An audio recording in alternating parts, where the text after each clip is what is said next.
बुद्ध रहे। शुरू से ही गौतम बुद्ध ही संस्थापक रहे। हम जैन धर्म में थोड़ा इसके विपरीत था, वहाँ प्रथम तीर्थंकर ऋषभदेव थे। तो गौतम बुद्ध का जन्म 563 ईसा पूर्व, गौतम बुद्ध का जन्म जो है 563 ईस्वी पूर्व या ईसा पूर्व, ईसा मसीह के जन्म से पूर्व। जन्म स्थान कहाँ है, क्वेश्चन बार बार आता है, कई बार आपको यहाँ से क्वेश्चन आएगा। जन्म स्थान महात्मा बुद्ध या गौतम बुद्ध का जन्म स्थल यह है नेपाल की तराई में कपिलवस्तु के लुम्बिनी गांव में। नेपाल की तराई में कपिलवस्तु के लुम्बिनी नामक स्थान पर हुआ है। कहाँ हुआ है? कपिलवस्तु के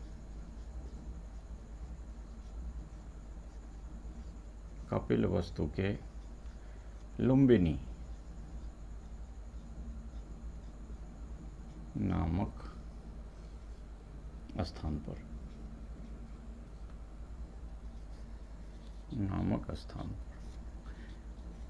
पर गौतम बुद्ध का जन्म।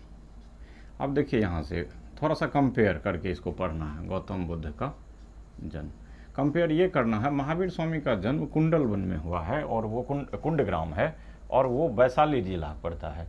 लेकिन यहाँ पर जो है गौतम बुद्ध का जन्म कपिलवस्तु जो है उत्तर प्रदेश से जो नेपाल का बॉर्डर लगता है उसके करीब में कपिलवस्तु और वहाँ से लुम्बिनी नामक स्थान पर हुआ है जन्म।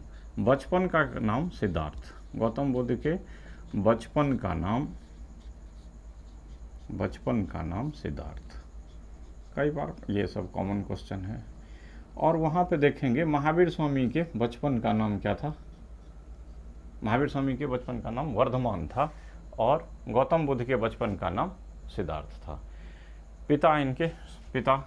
गौतम बुद्ध के पिता का नाम सुद्धोधन। पिता का नाम सुद्धोधन था।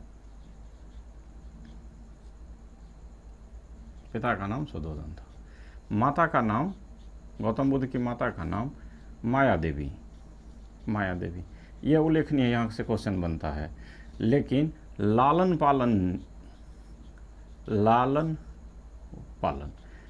पालन किसने किया? तो इनकी सौतेली माँ जिनका नाम था प्रजापति गौतमी। यह इंपॉर्टेंट है। प्रजापति गौतमी इनकी सौतेली माँ थी। विमाता भी बोलते हैं, किताब में आप देखेंगे सौतेली माँ। प्रजापति गौतमी सौतेली माँ है गौतम बुद्ध की। लालन पालन हुआ है प्रजापति गौतमी के द्वारा। भगवान बुद्ध के बचपन का नाम काफ़ी बार पूछा गया है। पिता का नाम, माता का नाम माया देवी और लालन पालन कहाँ हुआ? प्रजापति गौतमी। यदि माँ का नाम पूछेगा तो माया देवी आंसर होगा। लालन पालन किसने किया था? एसएससी में क्वेश्चन था, गौतम बुद्ध के लालन पालन को किसने करवाया? तो वो वहाँ से आ जाएगा, प्रजापति गौतमी का नाम आ जाएगा। अब यहाँ से गौतम बुद्ध के बारे में प्रारंभिक जानकारी हम लोगों को मिलता है। अब है यहाँ से कि गौतम बुद्ध, सिद्धार्थ से गौतम बुद्ध कब हो गए? तो सिद्धार्थ से गौतम बुद्ध होने के लिए जब वो ज्ञान प्राप्ति के लिए निकले तो गृह त्याग, ज्ञान के लिए जब निकले तो गृह त्याग की घटना बौद्ध साहित्य में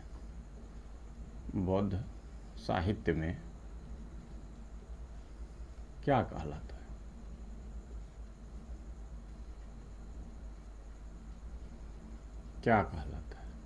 क्वेश्चन है यहाँ से कि गौतम बुद्ध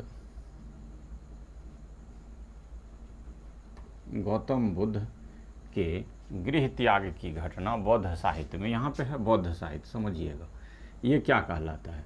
तो इसका आंसर है जो घर से निकले तो यह घटना महाभिनिष्क्रमण। कई बार क्वेश्चन है, महाभिनिष्क्रमण। गौतम बुद्ध के गृह त्याग की जो घटना है यह महाभिनिष्क्रमण कहलाता है।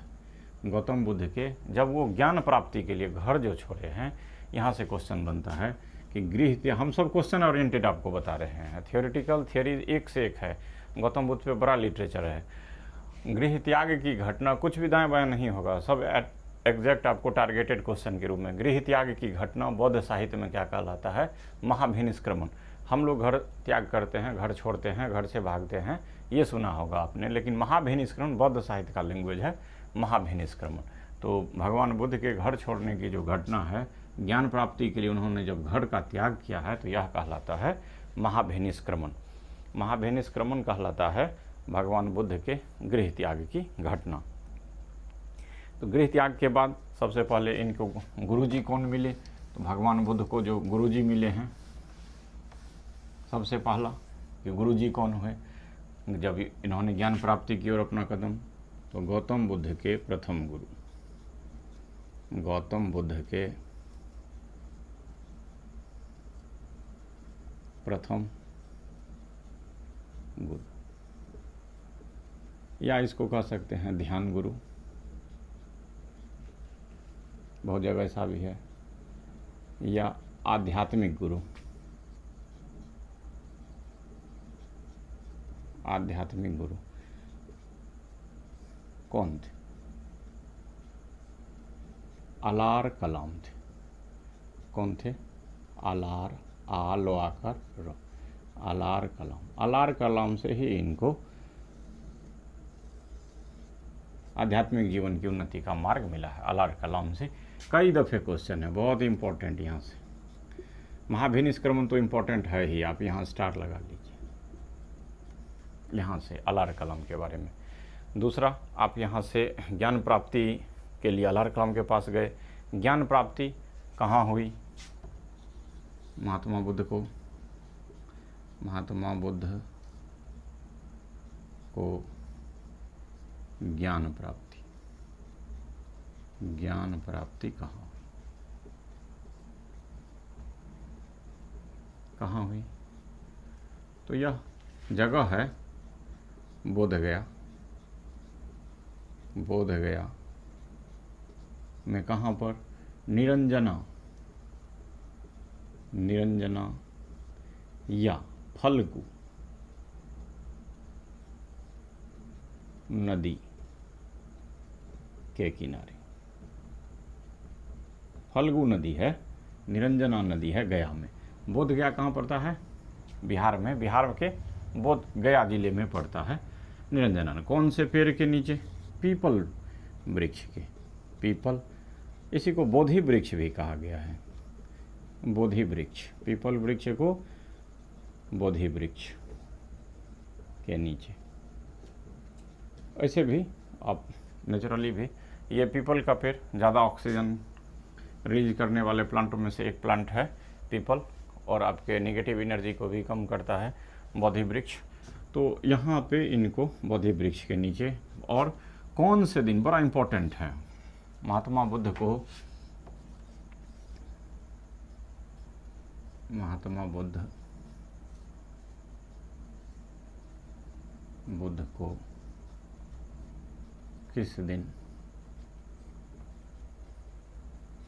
ज्ञान की प्राप्ति हुई थी? अभी बीएड वाले एंट्रेंस में पूछा गया था आपको। तो यह है वैशाख पूर्णिमा को, वैशाख मास की पूर्णिमा, वैशाख मास की पूर्णिमा को। अब यहाँ पर है, इंपॉर्टेंट लगाइएगा इसको, स्टार लगाएंगे यहाँ पे। वैशाख मास की पूर्णिमा को हर साल इसी वैशाख मास की पूर्णिमा को बुद्ध पूर्णिमा मनाया जाता है। अगला है बुद्ध पूर्णिमा कब मनाया जाता है? बुद्ध पूर्णिमा कब मनाया जाता है? बुद्ध पूर्णिमा कब मनाया जाता है? इस दिन गजेटेड हॉलीडे है, कब मनाया जाता है? आंसर होगा प्रत्येक वर्ष के वैशाख पूर्णिमा को। कब मनाया जाता है? प्रत्येक वर्ष के वैशाख पूर्णिमा को बुद्ध पूर्णिमा मनाया जाता है। तो यहाँ से हम लोग इसको जान पाए कि बुद्ध पूर्णिमा कब मनाया जाता है। भगवान बुद्ध के ज्ञान प्राप्ति के दिवस को ही हम लोग कहते हैं बुद्ध पूर्णिमा, और ये बैसाख पूर्णिमा के नाम से जाना जाता है। तो इसके आगे हम लोग थोड़ा सा चलते हैं आगे। ये जो ज्ञान प्राप्ति है, ज्ञान प्राप्ति के बाद गौतम बुद्ध क्या कहलाए, तो सिद्धार्थ से गौतम बुद्ध हो गए। बुद्ध मतलब नॉलेजफुल, लाइटेंट हो गए, ज्ञानी हो गए। तो अब यहाँ से भगवान बुद्ध के बारे में आगे की ओर हम लोग बढ़ते हैं। भगवान बुद्ध जब ज्ञान प्राप्ति किए तो इनका पहला उपदेश, ज्ञान प्राप्ति के बाद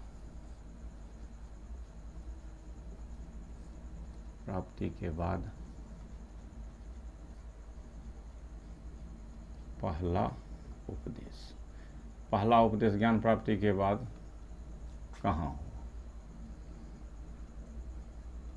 कहाँ हुआ? कई बार क्वेश्चन है, आप जानते हैं आंसर है इसका सारनाथ, उत्तर प्रदेश सारनाथ। ये उत्तर प्रदेश में जगह है सारनाथ। पहला उपदेश बौद्ध साहित्य में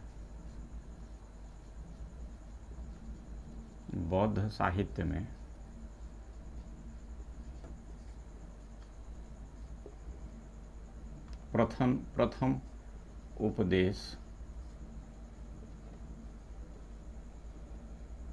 क्या कहलाता है?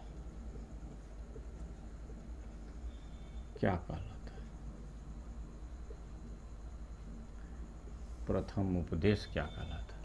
पहला क्वेश्चन ये है, इसका आंसर सारनाथ। दूसरा क्वेश्चन है बौद्ध साहित्य में प्रथम उपदेश क्या कहलाता है?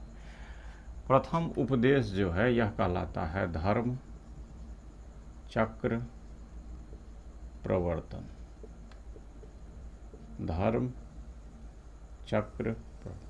धर्म का चक्का परिवर्तित हुआ था वैदिक काल के बाद जैन काल, और जैन काल के बाद बुद्ध काल का जो आविर्भाव हुआ तो उसमें धर्म चक्र प्रवर्तन, धर्म का चक्का घुमा था नए विचारों के साथ। इसीलिए यह इम्पोर्टेंट है। एक पढ़े थे हम लोग महाभिनिष्करण, गृह त्याग की घटना है, और प्रथम उपदेश को धर्म चक्र प्रवर्तन कहा गया है बौद्ध साहित्य में। क्या कहलाता है बौद्ध साहित्य में? ऐसे आप हम लोग कहते हैं कि पहला भाषण था, दूसरा, यहाँ बौद्ध साहित्य की बात है। तो पहला उपदेश यहाँ पे कि कौन सी भाषा में? बौद्ध धर्म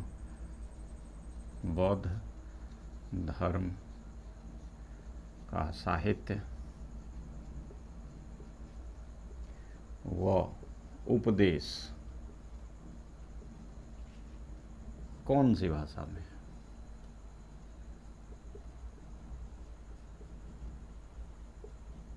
कौन सी भाषा में है? तो यह है जनसाधारण की भाषा। साहित्य उपदेश कौन सी भाषा में है? आंसर है आपका पाली। यह जनसाधारण की भाषा थी। उत्तर प्रदेश के आसपास के कुछ इलाकों में बोला जाता है जनसाधारण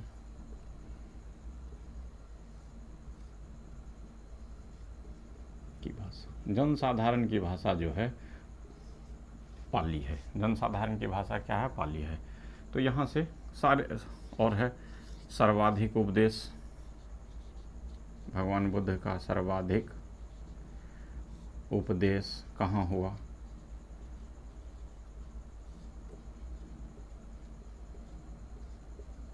सर्वाधिक उपदेश तो ये हुआ है श्रावस्ती में। कौशल देश की राजधानी है श्रावस्ती। उत्तर प्रदेश फैजाबाद के पास में है यह इलाका, उत्तर प्रदेश। ये देखिए श्रावस्ती जो है, यहाँ के जो राजा थे प्रसेनजित, वो भगवान बुद्ध के समकालीन थे, भगवान बुद्ध के मित्र भी थे, और भगवान बुद्ध के प्रिय शिष्यों में से भी एक थे। तो बार बार जाना आना लगा रहता था। तो सर्वाधिक उपदेश हुआ है श्रावस्ती में। इसके नेक्स्ट वीडियो में हम लोग आगे चर्चा करेंगे। यहाँ लिख लेते हैं भगवान बुद्ध के बुद्ध के शरीर त्याग की घटना। शरीर त्याग की घटना जो है यह कहलाता है बौद्ध साहित्य में महापरिनिर्वाण। महापरिनिर्वाण। भगवान बुद्ध के शरीर त्याग की जो घटना है, भगवान बुद्ध के शरीर त्याग या देह त्याग की घटना, शरीर त्याग की घटना महापरिनिर्वाण बौद्ध साहित्य में कहलाता है महापरिनिर्वाण। तो भगवान बुद्ध का जो महापरिनिर्वाण है वह 483 ईसा पूर्व में देवरिया उत्तर प्रदेश। महापरिनिर्वाण के बारे में यहाँ लिख देते हैं। महापरिनिर्वाण शरीर त्याग, देह त्याग को बोला गया है 483 ईसा पूर्व या ईस्वी पूर्व। कहाँ? तो देवरिया उत्तर प्रदेश, देवरिया उत्तर प्रदेश। यहाँ से हम लोग भगवान बुद्ध के बारे में जो आउटलाइन है उसको देखें। आगे जैन संगीति की तरफ बौद्ध संगीति भी पढ़ेंगे, वो आपके नेक्स्ट वीडियो में होगा। Okay and thanks.